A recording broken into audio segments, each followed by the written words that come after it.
Hey, I wanted to do a quick am reading now that I've gotten the Lincoln's Melancholy review out of the way. So, I I read Due to Lack of Interest, Tomorrow Has Been Canceled by Irene Campen, and it was a little disappointing to me because uh, for a similar reason that Hillbilly Elegy was disappointing to me. It didn't think about anything. It was just a string of uncritical observations. And in the case of Irene Campen's book, um, it kind of read like a rant, but it didn't consider anybody's perspective that it was ranting about, including her own. Um, Irene Campen went back to college in the late 1960s after 25 years, so she's a non-traditional student, and the bureaucracy of college isn't really set up at the time to manage a 43-year-old student, so she still has to get her parents' permission for living off campus and things like that. It's pretty silly.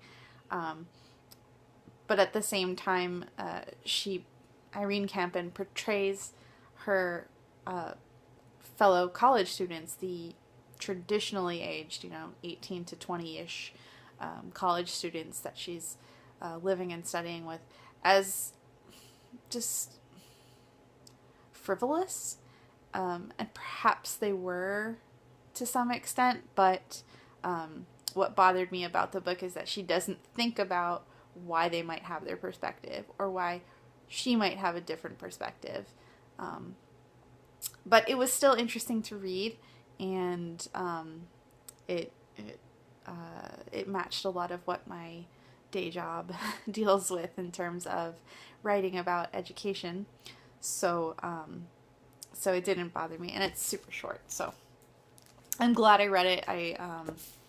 I'd be interested to read more about the topic, but it wasn't my cup of tea. Oh well. I have been reading Leo Tolstoy's Hajima Rod. It's an interesting like historical moment in time. It's the story of an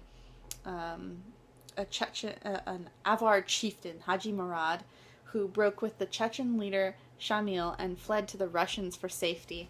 And so far in the book, he has fled and been taken into Russian custody, and the Russians have been talking about him. And the most interesting part that I've read so far is the absolutely absurd characterization of the Tsar, Nicholas. That's pretty funny. It's written in a style that I've encountered before. It's not usually my cup of tea. It seems like it's intended more to be read out loud,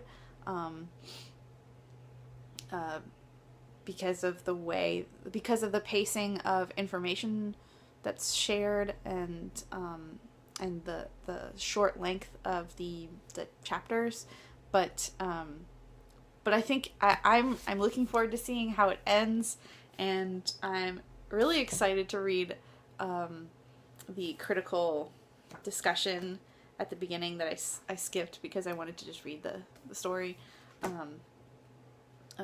to learn more about this moment in time.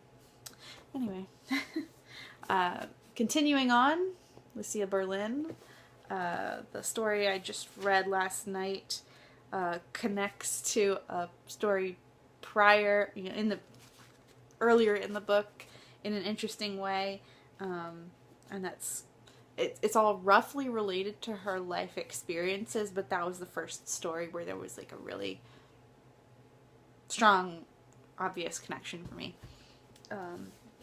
And I'm doing all that so that I can get to this chunker, Margaret George's The Confessions of Young Nero.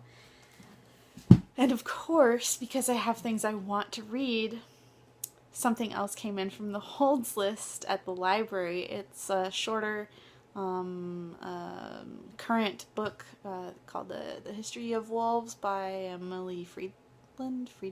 I don't remember her name. I'm sorry. So I will be returning Lincoln and Campen so that I can pick that up today. Yeah.